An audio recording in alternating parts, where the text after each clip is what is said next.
عليكم أصحاب سؤال هذا يوتيوب تنادي تحسدين بليز سبسكرايب لايك أند شير.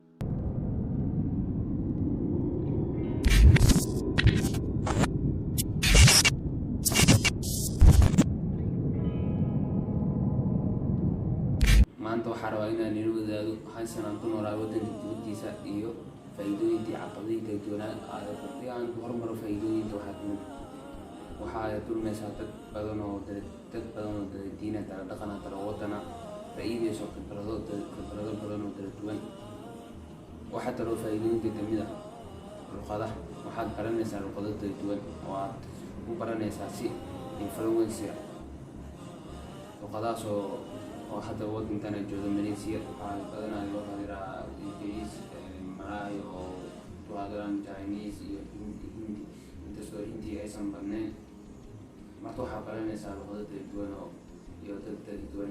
waxaa kaloo faa'iidooyinka kamid ah markii aad soo baxdo waddankii oo ay imaado qurbaha waxaa noqonaysaa nin ay saaran tahay mas-uuliyad weyn. markii aad waddanka joogto waxaa gacanta lagu hayo waalidiinteena wax walba aan u baahno inay caawinaan. marka aad waddanka soo baxdo waxaa noqonaysaa nin independent ah oo mas-uuliyadda naftiisa saaran tahay oo cuntadiisa iyo dhartiisa iyo wixiisa dhan asiga sameysanayo inkastoo cunto samaysta iyo dhaqaas tahay.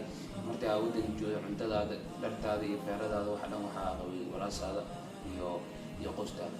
hadda markaa intii maanta waxaas oo dhan mas-uuliyaddaada aday ku fuuleysaa beyd gacantaada cagtaada beyd gacantaada ku qabsanaysaa. waxaa kaloo jira caqabad badan markaad Malaysia imaato. waxaa caqabad ugu horeeya oo adiga tahay arday caqabad ugu horeysa oo ku qabsanayso waxaa waaye waxbarashada.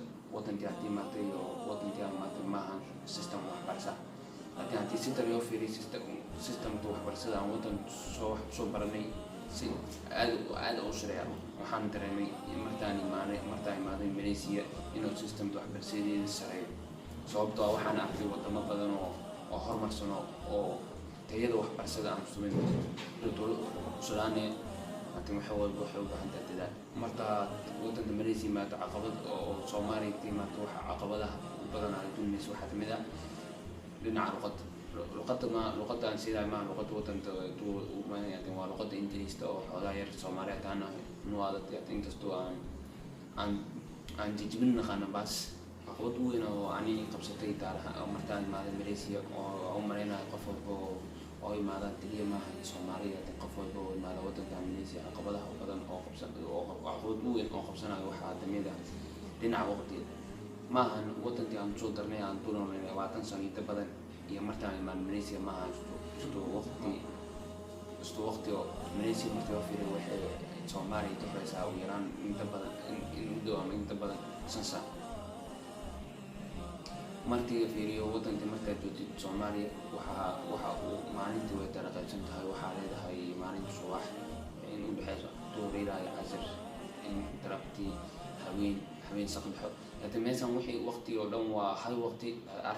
arday dhigta jaamacadaha wadamada Malaysia si maanin jaamacadda aan dhigto malaha waqti u xadidan oo aad jaamacadda aadaysid oo subaxdiisa wax baranaysaa oo sida Soomaaliya camal subaxdii hore dirintii hore wax baranaysaa dirintii saxda ma sidaas ma diriya xiisooyinta waxa waaye xiisa subaxdii aad diraysaa xiisa darabtii aad diraysaa xiisa duurtay markaad xiisaha habeentii diraysaa. maahan intaas dhan inaad jaamacad ku jirto yaatiin waqtiga ku siinaya marna waa waqtiga wuxuu noqonayaa cadiid. inta Malaysia jooga waxaa caqabad u weyn oo sanadan jirtay oo adduunka diriya Malaysia maaha adduunka daafiisa waxaa kamid ahaa coronavirus oo dalxiray caalamkii waxbarashadii bedelay mar qaar online ka dhigay oo mar qaar jaamacaddii aadayo oo weli la qabsi Malaysia aan weli ula qabsan. laakiin sanad aan joogay waddankan Malaysia waxbarashadiisa markeedu waa waxbarasho sareysa. laakiin waa waxbarashada meel walba joogta caalamka ka joogto waa isku waxbarashadii tiriya waxay ku xiran tahay sida aadi wax u barato. tiriya Malaysia waxay waxbarasho ahaan markeedu waxay ku sheegaysaa dhinaca shahaadooyinka. waxaa meeshan soo degayna mawduuciya maanta u dalgalinaad ahdo aan ka tanaayo ku cusubtahay inaad subscribe saarto like and share. waad u mahadsantahay daawashada fiidiyoda.